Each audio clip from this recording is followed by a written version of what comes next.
നമസ്കാരം. മുഖ്യമന്ത്രിയുടെ മകൾ വീണ വിജയൻ എക്സാലോജിക് കമ്പനി തുടങ്ങിയത് പെൻഷൻ പണം കൊണ്ടാണെന്നാണ് പിണറായിയുടെ വാദം. എന്നാൽ ഈ കമ്പനിയുടെ ക്ലെയിംസ് ആരൊക്കെയാണ് എന്നതിലേക്ക് അന്വേഷണം നീളുമ്പോഴാണ് രാഷ്ട്രീയ മാർഗത്തിലെ അഴിമതി പണം വെളുപ്പിക്കാനാണ് സ്ഥാപനം ഉപയോഗിച്ചതെന്ന് വ്യക്തമാകുക.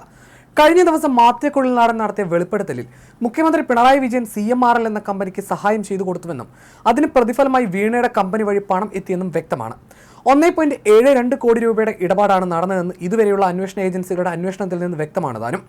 ഇതുവരെ കേന്ദ്ര സർക്കാരിന്റെ 3 ഏജൻസികളാണ് വീണയുടെ കമ്പനിയുമായി ബന്ധപ്പെട്ട ആരോപണങ്ങൾ അന്വേഷിച്ചത്. ആദായ നികുതി വകുപ്പിന്റെ interim settlement board, registrar of companies, serious fraud investigation office. ഈ 3 അന്വേഷണങ്ങളും പരസ്പരം ബന്ധപ്പെട്ട് കിടക്കുന്നതാണെന്ന് കാണാം. 3 വർഷം മുമ്പ് വീണയുടെ എക്സാലോജിക്കിനെതിരെ രജിസ്ട്രാർ ഓഫ് കമ്പനീസിന് ലഭിച്ച പരാതിയിൽ പ്രാഥമിക അന്വേഷണം തുടങ്ങുമ്പോൾ പലതവണ വീണയുടെ കമ്പനിയെ വിളിച്ചു വരുത്തുകയും വിവരങ്ങൾ തിരക്കുകയും ചെയ്തിരുന്നു. എന്നാൽ വിഷയം കേരളത്തിൽ ചർച്ചയായത് ഇൻട്രീം സെറ്റിൽമെന്റ് ബോർഡിന്റെ റിപ്പോർട്ട് പുറത്തു വന്നപ്പോൾ മാത്രമാണ് താനും.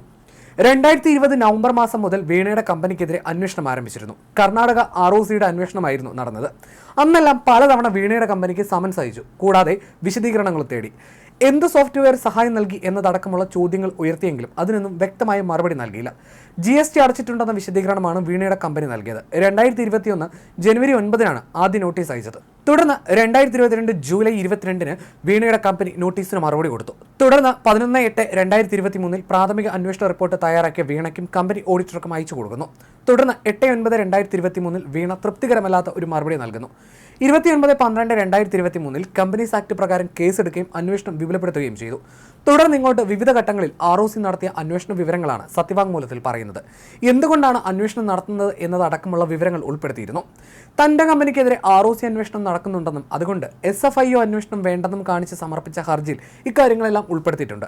ഇത് വീണയ്ക്ക് തന്നെ കുരുക്കാകുമെന്ന അവസ്ഥയിലേക്കാണ് കാര്യങ്ങളുടെ പോക്ക്. ഇതോടെ SFIO നടത്തിയ പ്രാഥമിക അന്വേഷണത്തിന്റെ വിശദാംശങ്ങളും കോടതിയുടെ മുന്നിലുണ്ട്. അതുകൊണ്ട് തന്നെ SFIO അന്വേഷണം കോടതി സ്റ്റേ ചെയ്യാനുള്ള സാധ്യതയും കുറവാണ്. ഈ വിവരങ്ങളൊന്നും അന്ന് മാധ്യമങ്ങളിൽ നിന്നും വന്നിരുന്നില്ല. വീണയുടെ കോടതിയിലെ വാദങ്ങൾ തന്നെ CPMന്റെ രാഷ്ട്രീയ പ്രതിരോധത്തെയും തകർക്കുന്നതാണ്. ഇപ്പോൾ കണ്ടെത്തിയ 1.72 കോടിക്ക് അപ്പുറത്തേക്കും അന്വേഷണം നടക്കുമെന്ന് ഉറപ്പാണ്. വീണയുടെ കമ്പനി സമാനമായ മാർഗത്തിൽ മാസപ്പടി വാങ്ങിയിരുന്നു എന്നതടക്കമുള്ള വിവരങ്ങളും അന്വേഷണ പരിധിയിലേക്കാണ് നീങ്ങുന്നത്. കേസുമായി സഹകരിക്കാനാണ് എക്സാലോജിക്കിന് ഹൈക്കോടതി നൽകിയ നിർദ്ദേശം. ഇതിനൊപ്പം അറസ്റ്റ് ഉൾപ്പെടെയുള്ള കടുത്ത നടപടികൾ പാടില്ലെന്നും വിധി വരുന്നതുവരെ അത്തരം നീക്കങ്ങൾ നടത്തരുതെന്നും കമ്പനികാര്യ വകുപ്പിനും ഹൈക്കോടതി നിർദ്ദേശം നൽകി. ഇത് മുഖ്യമന്ത്രി പിണറായി വിജയന്റെ മകളായി വീണയ്ക്ക് ആശ്വാസമാണ്. 2 ആഴ്ചയ്ക്കുള്ളിൽ കേസിൽ ഹൈക്കോടതി വിധി പറയും. അന്വേഷണത്തിന് ഹൈക്കോടതി സ്റ്റേ അനുവദിക്കാത്തതും നിർണായകമായി. ഇതോടെ അന്വേഷണം തുടരാൻ SFIOയ്ക്ക് കഴിയുന്ന സാഹചര്യം ഉണ്ടാവുകയാണ്. കരിമണൽ കമ്പനിയായ CMRLുമായി ബന്ധപ്പെട്ട ഇടപാടുകളിൽ സീരിയസ് ഫ്രോഡ് ഇൻവെസ്റ്റിഗേഷൻ ഓഫീസ് നടത്തുന്ന അന്വേഷണത്തിന് ഇടക്കാല സ്റ്റേ ആവശ്യപ്പെട്ടാണ് എക്സാലോജിക് സൊല്യൂഷൻസ് കമ്പനി ഡയറക്ടറും മുഖ്യമന്ത്രി പിണറായി വിജയന്റെ മകളുമായ വീണ കർണാടക കോടതിയിലെത്തിയത്.